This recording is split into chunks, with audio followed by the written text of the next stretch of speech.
मुझे अकेला मत छोड़। नहीं नहीं, आप शांत हो जाइए, आपको कुछ नहीं होगा। हाँ इशिता,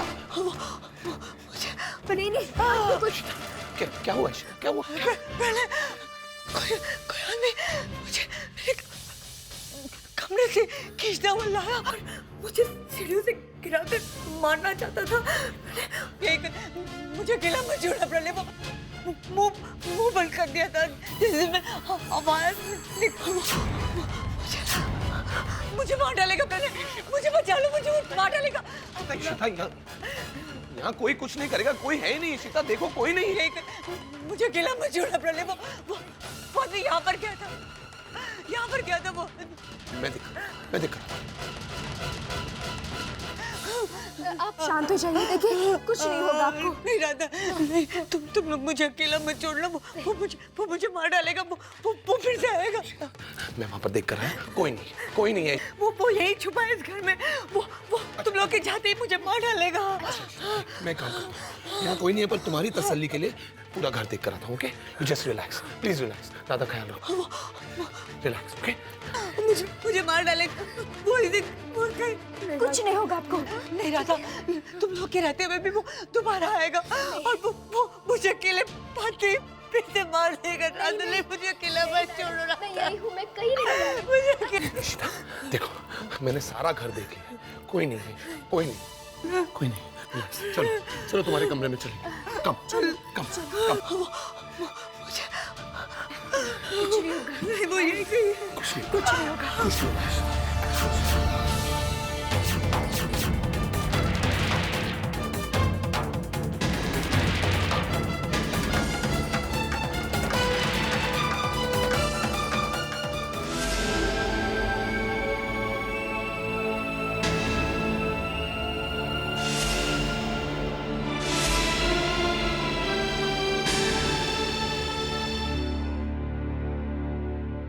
सर,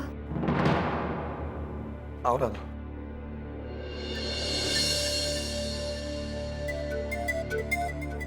सर आपने मुझे यहाँ क्यों बुलाया?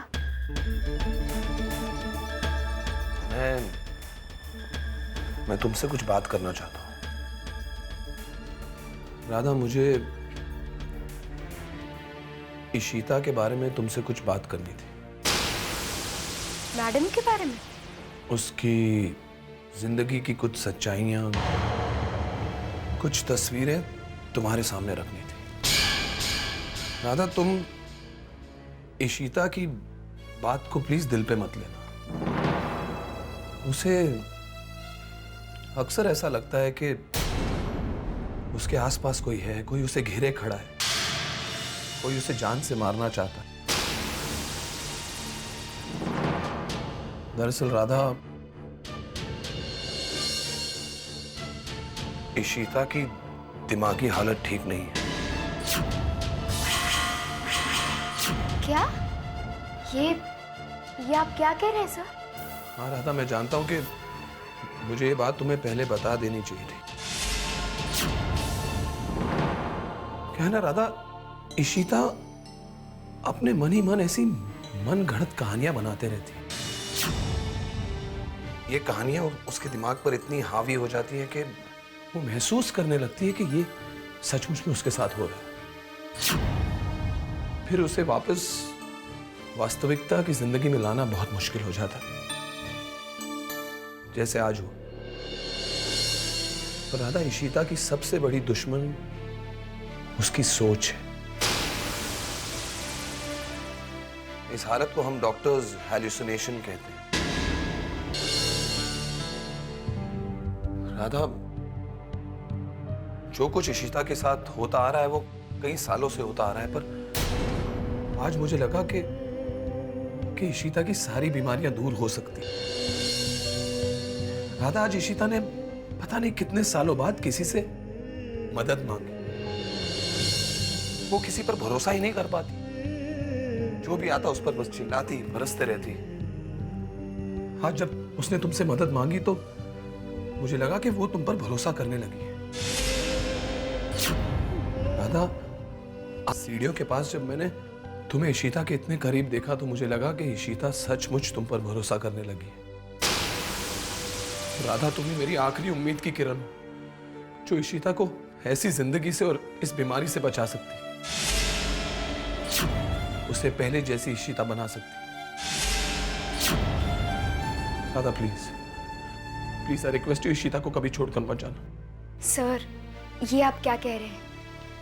प्लीज मुझे शर्मिंदा मत कीजिए, ये तो मेरा फर्ज है। मैं आपसे वादा करती हूँ, जब तक मैडम पूरी तरह से ठीक नहीं होती, मैं उन्हें छोड़कर कभी नहीं जाऊंगी। Thank you Radha, thank you so much. Sir मैं प्लीज। Thank you sir.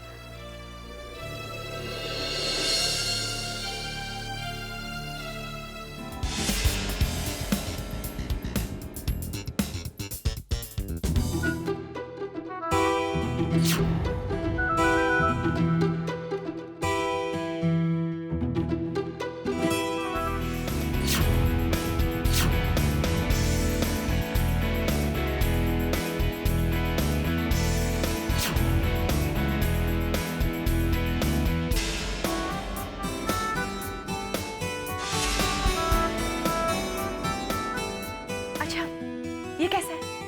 ठीक है। तुम कितनी चूजी हो मेघना। हमने इतनी सारी चीजें देखी और तुम्हें कुछ पसंद ही नहीं आ रहा है। नहीं, ऐसी कोई बात नहीं है मंदिरा।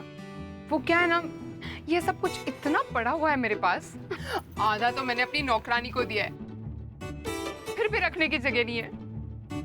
एंड फ्रैंकली स्पीकिंग, अब इन सब से ना बहुत बोर हो चुकी हूँ मैं। तुम्हारे नखरे तो हमेशा से ही बहुत ज्यादा हैं।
मैंने इनके सारे टेस्ट ले लिए हैं, जिनकी रिपोर्ट कल तक आ जाएगी। इनका ऑब्जर्वेशन भी हो जाएगा और नर्स इनको सारी मेडिसिन भी दे देगी। डोंट वरी, सब ठीक हो जाएगा। Okay, rest. Thank you.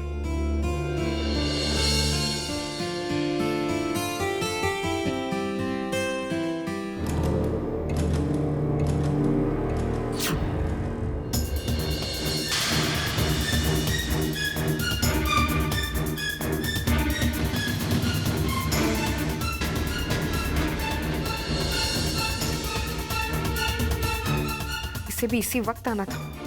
हे भगवान, ये राधा देवी की वजह से कहीं सच्चाई सामने ना आ जाए। मंदिरा को पता चलेगा कि मामूली नर्स मेरी ननंद है, फिर वो मेरे बारे में क्या सोचेगी? वैसे सब कुछ नॉर्मल है, बस अब जो सैंपल्स चेकअप के लिए भेजे हैं उनकी रिपोर्ट आ जाएगी, तब सब कुछ क्लियर हो जाएगा। वैसे कैसा महसूस हो रहा है? ठीक है।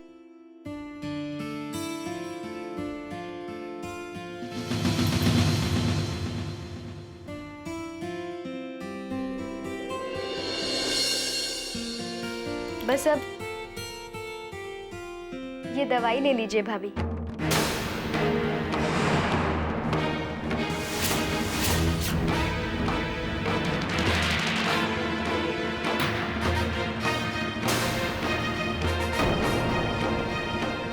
इसे भी आज ही भाभी कह के बुलाना था, वैसे तो हमेशा मेघना मेघना करके बुलाती।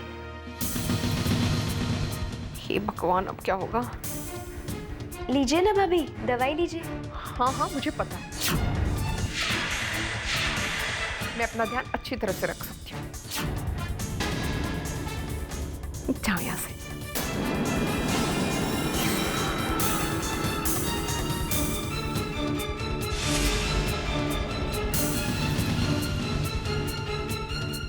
मेघना, ये नर्स तुम्हें भाभी क्यों बुला रही थी? भाभी मैं और मेरे हस्बैंड अक्सर यहाँ आते हैं ना, चैरिटी करने के लिए। तो यहाँ के सब लोग हमें पहचानते हैं, तो प्यार से यहाँ का स्टाफ मुझे भाभी और मेरे हस्बैंड को भैया करके बुलाते हैं। That's nice. दवाइयाँ।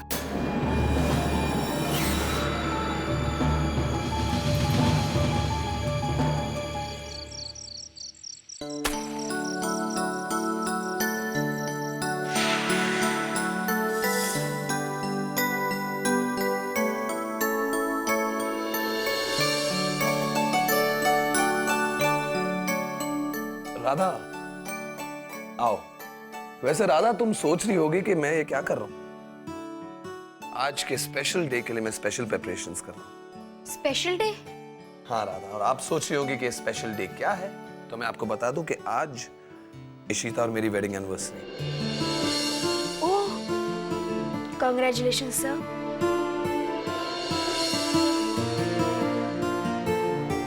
Thank you. कैसा लग रहा है सब कुछ? तो मैं आज सोचा था कि इशिता और मैं बैठ के एक अमेजिंग सा कैंडल लाइट रोमांटिक डिनर करेंगे। बटलर। यस। तो सब तैयार हो गया ना? या। शेफ को कह के तुमने इशिता की सारी फेवरेट डिशेस बनवा दी है ना? Yes sir. Okay, so I think 5 minute में तुम टेबल सेट कर दो। Okay. Thank you. Radha, I need your help. एक सेकेंड। राधा, मैं इशिता को एक साड़ी गिफ्ट करना चाहता हूँ। मैं चाहता था कि आज इशिता इनमें से एक साड़ी पहने। मैं कंफ्यूज था, इसलिए 2-3 ले आया। प्लीज मुझे एक चूज करके दोगी? सर मैं प्लीज चूज करो ना। इशिता कौन सी पहने?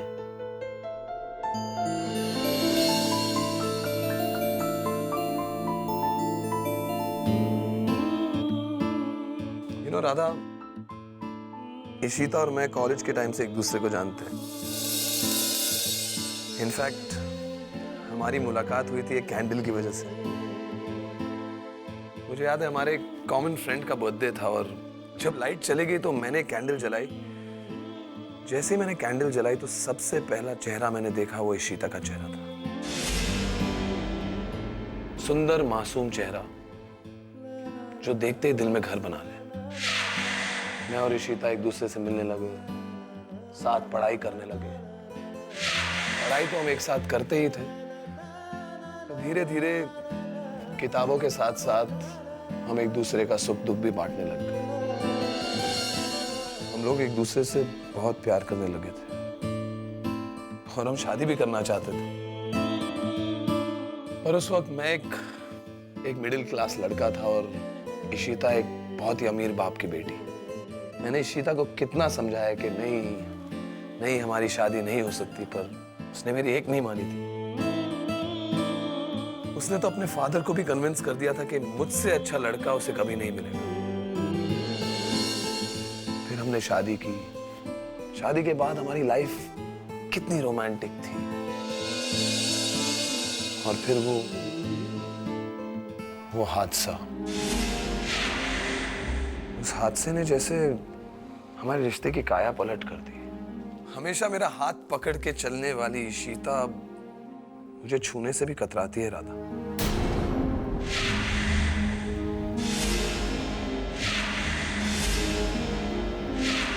एक पल में जिंदगी भर का भरोसा करने वाली इशिता अब मुझ पर एक पल के लिए भी भरोसा नहीं करती है राधा। वो इशिता जो मेरे साथ कदम मिला मिला के चलती थी, अब मुझसे कितना दूर हो गई है।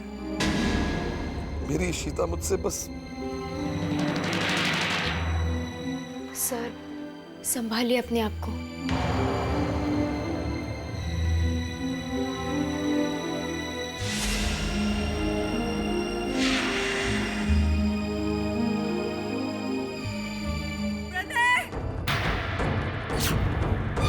राधा, प्रणय कहो। मैडम, ईशिता,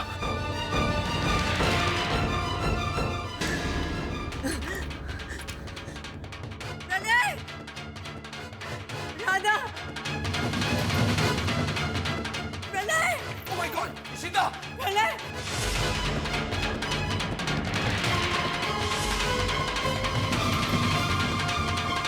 मैम, मैम क्या हुआ? क्या हुआ ईशिता, क्या हुआ? उधर आईने पर मुझे मारने की धमकी लेके हुए हैं प्रलय। क्या? आईने पर? हाँ, वहाँ लिखा है मेरा वक्त खत्म हो गया, अब मुझे मरना होगा। ईशिता, ये सब तुम्हारा वहम है, ऐसा कुछ नहीं है ईशिता। ये प्रणय मैंने खुद अपनी आंखों से देखा और पढ़ा है। अच्छा ठीक है, चलो चलो दिखाओ मुझे।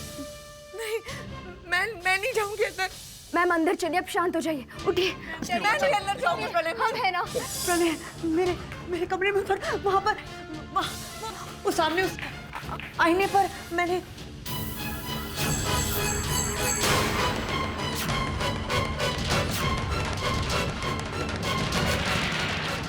मैडम यहाँ पे तो कुछ भी नहीं है। मैंने खुद अपनी आंखों से प्रणय देखा था, वहाँ पर लाल अक्षरों से मुझे मारने की धमकी लिखी हुई थी। तुम जो सोच रही हो वही तुम्हें दिख रहा है ईशिता, वहाँ कुछ नहीं है। मैडम आपको आराम की सख्त जरूरत है, आप सो जाइए। तुम दोनों मेरी बातों पर विश्वास क्यों नहीं कर रहे हो? मैंने कहा वहाँ मैंने लिखा हुआ देखा है तो मतलब लिखा हुआ देखा है। ईशिता, समझने की कोशिश करो, जब हम सब यहाँ हैं तो कोई आकर कैसे लिख सकता है ईशिता? प्रणय वही जो मुझे मारना चाहता है। ईशिता प्लीज।